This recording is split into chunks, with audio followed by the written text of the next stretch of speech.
गुरुजी के चरणों में साधारण चरण स्पर्श। यूट्यूब में आपको काफ़ी देखा, पहली बार आपका दर्शन का सुअवसर प्राप्त हुआ। गुरुजी आपसे एक निवेदन, बंगाल में गौ माता पे काफ़ी अत्याचार होता है, हम लोग का हृदय व्यथित होता है, भगवान से प्रार्थना करके कुछ नहीं कर सकते, पता नहीं कब बंद होगा। और जब तक गौवंश पर अत्याचार बंद नहीं होगा भारतवर्ष का विकास नहीं हो सकता। गुरुजी सही कह रहे हैं, गौ हत्या तो बंद होनी ही चाहिए। बंगाल में गुरुजी कोई मतलब ये असुर का प्रभाव है या वहाँ का शासन तंत्र का, जो हिंदू है वो मूक दर्शक, हम लोग चाह के कुछ नहीं कर सकते, वहाँ प्रशासन तंत्र भी गो अत्याचारियों के साथ में हो जाता है। ये कलयुग का प्रभाव है, चाहे हमारा दुर्भाग्य है, क्या कहें। सही है, होगा कभी ना कभी, भगवान कृपा करेंगे, कभी ना कभी होगा, उसी ईश्वर से यही प्रार्थना करते वही करेंगे। बिल्कुल, गौ हत्या तो बंद होनी ही चाहिए। गाय सबकी माता, और गौ हत्या तब बंद हो सकती है जब हम सब गौ माता की सेवा करने लग जाए। हम लोग सर प्रयास करते हैं गुरुजी, पर बंगाल में एक बहुत अच्छी व्यवस्था थी हमारे भारत में, पर सारी व्यवस्था बिगड़ गई। पहले देखो, खेती किसानी बैलों से होती थी। हाँ, होती थी गुरुजी। जब तक बैलों से खेती होती थी तब तक लोग गाय को रखते थे, बैलों का उपयोग था। अब किसी की, चलो गाय की तो आज भी चलो दूध देती है, पर बैलों की क्या आज वैल्यू है। बैल होता है तो वो सोचते हैं कहाँ भेजेंगे, कहाँ रखेंगे। पहले तो बैलों का उपयोग गायों से ज़्यादा था, तो इज्जत थी गाय की और गाय की सेवा थी।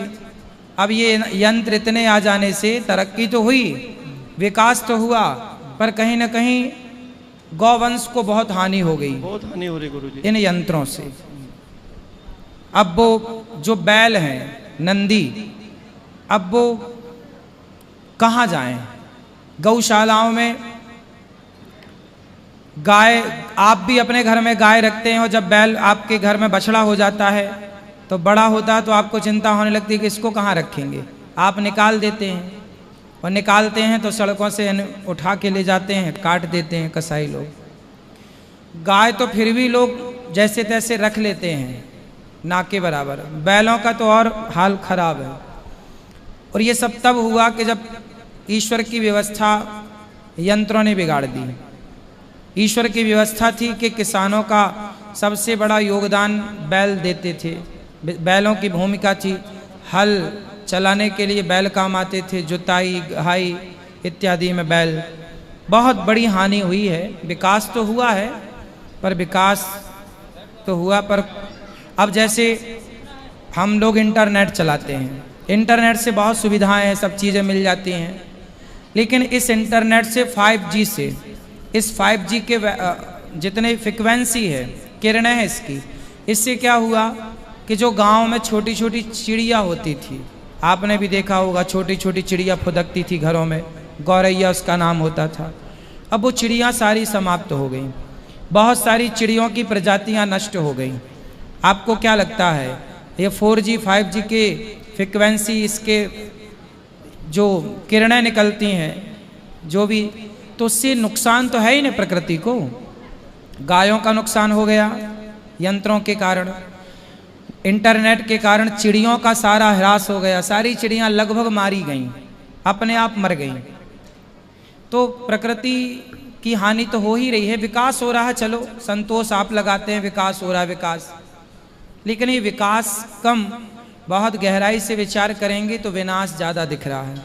आने वाले टाइम में एक लंबे विनाश की ओर हम सब जा रहे हैं यदि सावधान नहीं हुए तो। निरंतर पेड़ कटते जा रहे हैं। अभी देखो बाढ़ चल रही है पूरे भारत में, हर नदी उफान पर है। क्यों? नदियों को नदियों से जोड़ा जाएगा तो कितना अच्छा होगा, नदियों का पानी बट जाएगा, बाढ़ नहीं आएगी, बेवजह लोगों की मृत्यु नहीं होगी। एक बड़ी नदी को छोटी नदी से कनेक्ट कर दिया जाए तो उसका पानी घरों में घुसने की अपेक्षा नदियों में बट जाएगा।